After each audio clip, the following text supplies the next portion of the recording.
Spot ലൈവിനെ പരിശോധിക്കുന്നത് ഹൈറിച്ച് തട്ടിപ്പ് കേസാണ്. ഹൈറിച്ച് തട്ടിപ്പ് കേസിൽ MD KD പ്രതാപൻ ED കസ്റ്റഡിയിൽ. KD പ്രതാപനെ ഒരു ദിവസത്തെ ED കസ്റ്റഡിയിൽ വിട്ടു. സൈബർ ഫോറൻസിക് പരിശോധനാ റിപ്പോർട്ടിന്റെ അടിസ്ഥാനത്തിലാണ് വീണ്ടും ചോദ്യം ചെയ്യുന്നത്. വിവരങ്ങളുമായി ഡാനി പോൾ ചേരുന്നുണ്ട്. ഡാനി, ഈ multi level marketing, crypto currency, അതോടൊപ്പം OTT പ്ലാറ്റ്ഫോം, ഇതുമായി ബന്ധപ്പെട്ട് ഈ മൂന്ന് ഇടങ്ങളുമായി ബന്ധപ്പെട്ട് കോടികളുടെ ഏകദേശം ഒരു 3000 കോടിയിലധികം രൂപയുടെ തട്ടിപ്പ് നടന്നുവെന്ന് EDയുടെ അന്വേഷണത്തിൽ കണ്ടെത്തലുണ്ട്. നിലവിൽ ഈ ഒരു ദിവസത്തെ കസ്റ്റഡി ED ആവശ്യപ്പെടാനുള്ള കാരണം എന്തൊക്കെയാണ്? എന്തൊക്കെയായിരിക്കും ഈ ചോദ്യം ചെയ്യലിൽ, ഈ ഒരു ദിവസത്തെ ചോദ്യം ചെയ്യലിൽ ED പ്രധാനമായി ഏതൊക്കെ വിഷയങ്ങളിലായിരിക്കും ഈ KD പ്രതാപനോട് കാര്യങ്ങൾ തേടുക?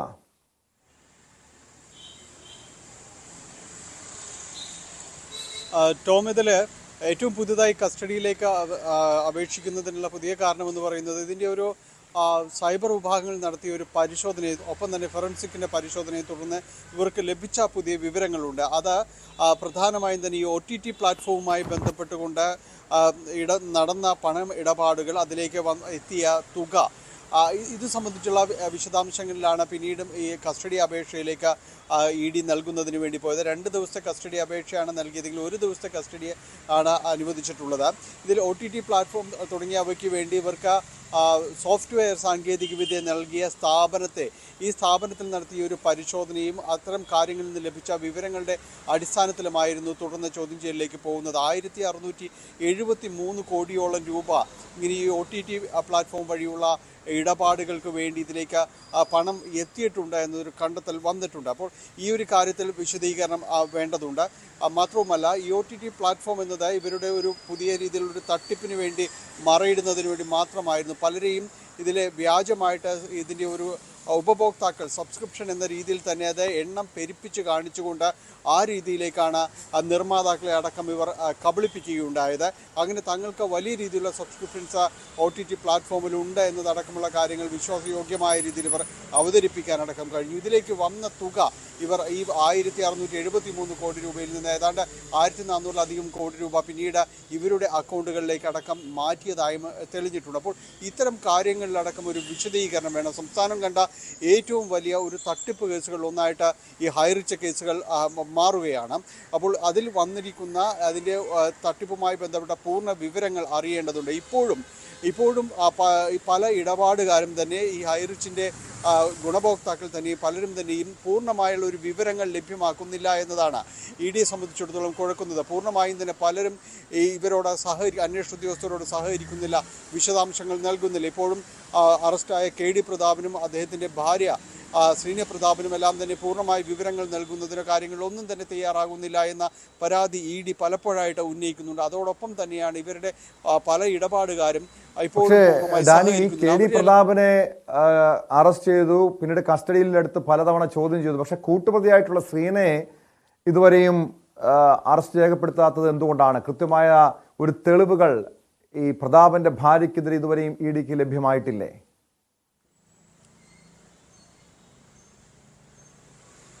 ശ്രീന പ്രതാപനെയും പലതവണ ED ചോദ്യം ചെയ്തുവെങ്കിലും ഇതുവരെയും അവരുടെ അറസ്റ്റിലേക്ക് നീങ്ങിയിട്ടില്ല. അവർക്ക് ഈ തട്ടിപ്പിൽ വളരെ കൃത്യമായ പങ്കുണ്ടെന്ന EDക്ക് തെളിവുകളടക്കം ലഭിച്ചിട്ടുണ്ട്. പക്ഷേ ഇതുവരെയും ആ ഒരു അറസ്റ്റിലേക്ക് പോയിട്ടില്ല. പലതവണയായിട്ട് ഇവർ രണ്ടുപേരും മുൻകൂർ ജാമ്യാപേക്ഷയുമായി നേരത്തെ EDക്ക് മുന്നിലേക്ക് എത്തിയിരുന്നു. പക്ഷേ അതിൽ ജാമ്യാപേക്ഷ അനുവദിക്കാതെ തന്നെ ചോദ്യം ചെയ്യലിന് ഹാജരാകുമെന്ന നിർദ്ദേശമാണ് ED നൽകിയിരുന്നത്. അതനുസരിച്ചാണ് ഈ KD പ്രതാപനെ പലതവണ ചോദ്യം ചെയ്യുകയും പിന്നീട് അറസ്റ്റ് രേഖപ്പെടുത്തുകയും എല്ലാം തന്നെ ചെയ്തത്. ഇപ്പോൾ ശ്രീനി പ്രതാപനെയും വൈകാതെ ചോദ്യം ചെയ്യും. അതും അറസ്റ്റിലേക്ക് തന്നെ നീങ്ങാനുള്ളൊരു സജീവ സാധ്യത തന്നെയാണ് നിലവിലുള്ളത് എന്ന് തന്നെയാണ് മനസ്സിലാക്കാൻ സാധിക്കുന്നത്. കാരണം ഇതിൽ ലഭിക്കുന്ന തെളിവുകൾ ഓരോ ദിവസവും ഈ സാമ്പത്തിക തട്ടിപ്പുകളുടെ കാര്യങ്ങൾ വലിയ രീതിയിലുള്ളതാണ്. ഇപ്പോൾ വന്നിരിക്കുന്ന ഈ OTTയുടെ കാര്യം പറഞ്ഞതുപോലെ തന്നെ ഇവരുടെ മറ്റിടപാടുകൾ ഈ സൂപ്പർ മാർക്കറ്റിൻ്റെ ശൃംഖല വഴി ശേഖരിച്ചുള്ള തുകകളെല്ലാം തന്നെ വലിയ തുകയ്ക്കുള്ളതാണ്. അതുകൊണ്ട് ഇവരിൽ ഒരാൾ പുറത്തു നിൽക്കുന്നത് എപ്പോഴും തന്നെ ഇവരുടെ കാര്യങ്ങൾ സംരക്ഷിക്കപ്പെടുന്നതിനും അതോടൊപ്പം തന്നെ തെളിവുകൾ അവർക്ക് നിലവിൽ ശേഖരിക്കപ്പെടുന്നതിനെല്ലാം തന്നെ തടസ്സമായി ഇവർക്ക് വർത്തിക്കാൻ കഴിയും. അപ്പോൾ അത്തരം കാര്യങ്ങൾ കൂടി കോടതിക്ക് അടക്കം ബോധ്യപ്പെടുത്തിക്കൊണ്ടായിരിക്കും ഒരുപക്ഷെ ശ്രീനി പ്രതാപിൻ്റെ അറസ്റ്റിലേക്ക് അടക്കം നീങ്ങുക. പക്ഷേ അതിന് വലിയ താമസമുണ്ടാകില്ല എന്ന് തന്നെയാണ് ഇഡിയുമായി ബന്ധപ്പെട്ട വൃത്തങ്ങൾ അറിയിക്കുന്നത്. വൈകാതെ ഇവരിലേക്കും തന്നെ അന്വേഷണം നീളും, അവരുടെ ചോദ്യം ചെയ്യലുണ്ടാകും, അറസ്റ്റിലേക്ക് നീങ്ങുമെന്ന് തന്നെയാണ് മനസ്സിലാക്കാൻ സാധിക്കുന്നത്. നിലവിൽ ഈ കേസുമായി ബന്ധപ്പെട്ടുകൊണ്ട് ഏറ്റവും പുതിയൊരു അപ്ഡേഷൻ എന്ന് പറയുന്നത് ഇപ്പോൾ നേരത്തെ ഈ multi level marketing, crypto currency, OTT platform, അങ്ങനെ ഈ 3 വിഭാഗങ്ങളിലുമായി ഇവർ കോടികളുടെ തട്ടിപ്പ് നടത്തിയെന്നാണ്, നിരവധി ആളുകളെ കബളിപ്പിച്ചുവെന്നാണ് ഇഡിയുടെ കണ്ടെത്തലുള്ളത്. എത്ര കോടിയുടെ തട്ടിപ്പ് നടത്തിയെന്ന് ഒരു വ്യക്തത വന്നിട്ടുണ്ടോ ഡാനി?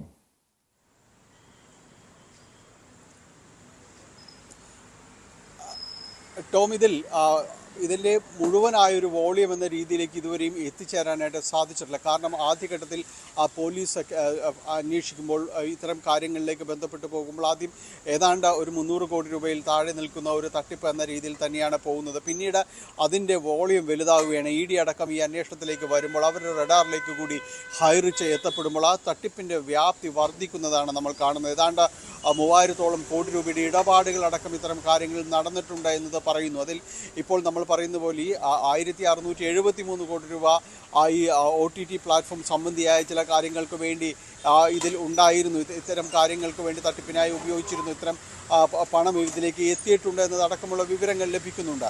അപ്പോൾ ഈ ഓരോ ദിവസവും അന്വേഷണം പുരോഗമിക്കുമ്പോഴും ഈ തട്ടിപ്പിൻ്റെ വ്യാപ്തി വളരെ കൂടുന്നതായിട്ട് തന്നെയാണ് അന്വേഷണ ഉദ്യോഗസ്ഥർ നൽകുന്ന വിവരം. അത് കാരണം ഇത് ഒരു ക്രൗഡ് ഫണ്ടിങ് എന്ന രീതിയിൽ തന്നെ വ്യാപകമായ രീതിയിൽ തന്നെ ഇത് ഉപയോഗിച്ചു. മൾട്ടി ലെവൽ മാർക്കറ്റിങ്ങിൻ്റെ മുഴുവൻ സാധ്യതകളിൽ നിന്ന് തന്നെയാണ് ഇവർ ഈ തട്ടിപ്പ് നടത്തിയത്.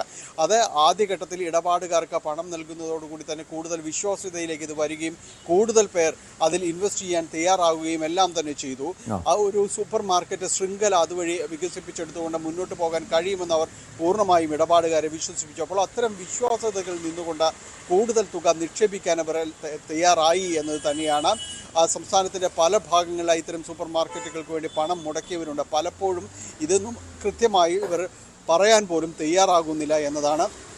കാരണം ഇത് തിരിച്ചു വന്നേക്കാം എന്നൊരു വിശ്വാസ്യത അവർക്ക് നിലനിൽക്കുന്നു. ഏതായാലും ഏതാണ്ട് 3000-ഓളം കോടി രൂപയുടെ ഇടപാടുകൾ തട്ടിപ്പുമായി സംബന്ധിച്ച് നടന്നിട്ടുണ്ട് എന്ന് തന്നെയാണ് അനുമാനിക്കുന്നത്. ടോം,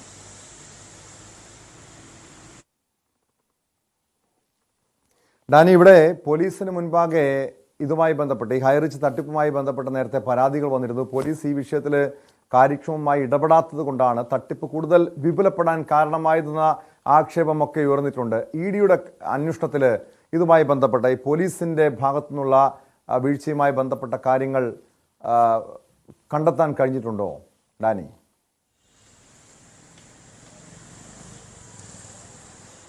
ടോം, ഇതിൻ്റെ ആദ്യഘട്ടത്തിൽ ഇഡി ഈ അന്വേഷണത്തിലേക്ക് കടന്നു വരുമ്പോൾ ഏറ്റവും പ്രധാനപ്പെട്ട ഒരു കാര്യം നമ്മൾ ശ്രദ്ധിക്കേണ്ടത്, പലപ്പോഴും ഇവരെ കൃത്യമായിട്ട് ടാക്കിൾ ചെയ്യുന്നതിന് ഇഡിക്ക് പല തടസ്സങ്ങളും നേരിട്ടു എന്നതാണ്. പലപ്പോഴും ഈ പരിശോധനകളിലേക്ക് ഇഡി എത്തുമ്പോൾ അന്വേഷണ ഉദ്യോഗസ്ഥർ എത്തുന്നതിന് മുൻപ് തന്നെ അത്തരം വിവരങ്ങൾ ഹൈറിച്ച് കമ്പനി ഉടമകൾ അറിയുന്നു. അവർ അവിടെ നിന്ന് രക്ഷപ്പെടുന്നത് അടക്കമുള്ള കാര്യങ്ങൾ പലകുറി ഉണ്ടായിട്ടുണ്ട്. തൃശ്ശൂരിൽ അടക്കം നടത്തുന്ന റെയ്ഡുകൾ ഇഡി ഉദ്യോഗസ്ഥർ എത്തുന്നതിന് വളരെ തൊട്ട് മുൻപാണ് ഇരുവരും രക്ഷപ്പെടുന്നത്. പിന്നീട് അവർ ഒളിവിലേക്ക് പോകുന്നു. അവിടെ ഇരുന്നുകൊണ്ട് അവർ മുൻകൂർ ജാമ്യത്തിനടക്കം ശ്രമിക്കുകയും എല്ലാം തന്നെ ചെയ്യുന്നു. അപ്പോൾ പലപ്പോഴും പോലീസിൽ നിന്ന് തന്നെ വിവരങ്ങൾ ചോരുന്നു എന്നൊരു ആക്ഷേപം ഔദ്യോഗികമായി ഉന്നയിച്ചില്ല എങ്കിൽ കൂടിയും അത്തരം ഒരു പരാതി ഇഡി വൃത്തങ്ങളിൽ ഉണ്ടായിരുന്നു എന്ന് തന്നെയാണ് മനസ്സിലാക്കാൻ സാധിക്കുന്നത്. ചിലരെങ്കിലും ഇവരെ സഹായിക്കുന്ന രീതിയിൽ തന്നെ പ്രവർത്തിച്ചിട്ടുണ്ട് എന്ന രഹസ്യമായെങ്കിലും അവർക്ക് പരാതിയുണ്ട്. എന്തായാലും അത് വകവയ്ക്കാതെ തന്നെയാണ് പിന്നീട് മുന്നോട്ട് പോകുന്നത്. പിന്നീട് അങ്ങോട്ട് ഇഡി അന്വേഷണം മുറുകുന്നതനുസരിച്ച് ഇവരെ സഹായിച്ചിരുന്ന കൈകൾക്ക് ബലം കുറയുന്നൊരു കാഴ്ചയാണ് പിന്നീട് ഉണ്ടാകുന്നത്. പോലീസിൽ നിന്നടക്കം ഇവർക്ക് ലഭിച്ചിരുന്നതായി ആരോപിക്കപ്പെടുന്ന സഹായങ്ങൾ പിന്നീട് ഉണ്ടായിട്ടില്ല എന്ന് തന്നെയാണ് ഉള്ളത്. പിന്നീട് ഇവർ കൃത്യമായി ഇവരെ ട്രാക്ക് ചെയ്യുന്നതിനടക്കം ഇഡിക്ക് സഹായമായിട്ടുണ്ട്. അന്വേഷണം മുന്നോട്ട് പോകുന്നതിനടക്കം പിന്നീട് വലിയ രീതിയിലുള്ള തടസ്സങ്ങൾ ഉണ്ടായിട്ടില്ല എന്നാണ് മനസ്സിലാക്കുന്നത്. പക്ഷേ ഈ അന്വേഷണത്തിൻ്റെ തുടക്കഘട്ടത്തിൽ അതൊരു വലിയ തടസ്സമായിട്ട് തന്നെ നിന്നിരുന്നു എന്ന ഇഡി വൃത്തങ്ങൾ തന്നെ പറയുന്നുണ്ട്. കാരണം അതിലേക്ക് പ്രധാനമായും ഉണ്ടായിരുന്ന പ്രശ്നങ്ങൾ ഈ അന്വേഷണ വിവരങ്ങൾ ചോരുന്നു എന്നതാണ്. ഇവരെ തേടിയുള്ള പോലീസിൻ്റെ അന്വേഷണം അവരെ കസ്റ്റഡിയിലെടുക്കാൻ തന്നെ ലക്ഷ്യമിട്ടുകൊണ്ട് പലതവണ റെയ്ഡ് നടത്താനായിട്ട് തീരുമാനിച്ചിരുന്നു. അത്തരം റെയ്ഡുകളുടെ വിവരങ്ങളെല്ലാം തന്നെ പൂർണ്ണമായി ചോരുന്നൊരവസ്ഥയിലേക്ക് അടക്കം കാര്യങ്ങൾ ചെന്നിരുന്നു. അപ്പോൾ ഏതായാലും നിലവിൽ ഇപ്പോൾ അത്തരം ആക്ഷേപങ്ങളില്ല. ആദ്യഘട്ടത്തിലുണ്ടായിരുന്ന ഒരു ആക്ഷേപങ്ങൾ ഈ ഘട്ടത്തിലില്ല. ഇപ്പോൾ അന്വേഷണം മുന്നോട്ട് പോകുന്നുണ്ട്. വൈകാതെ തന്നെ കൂടുതൽ പേരിലേക്ക് അന്വേഷണം എത്തുമെന്ന് തന്നെയാണ് അറിയുന്നത്. ടോം.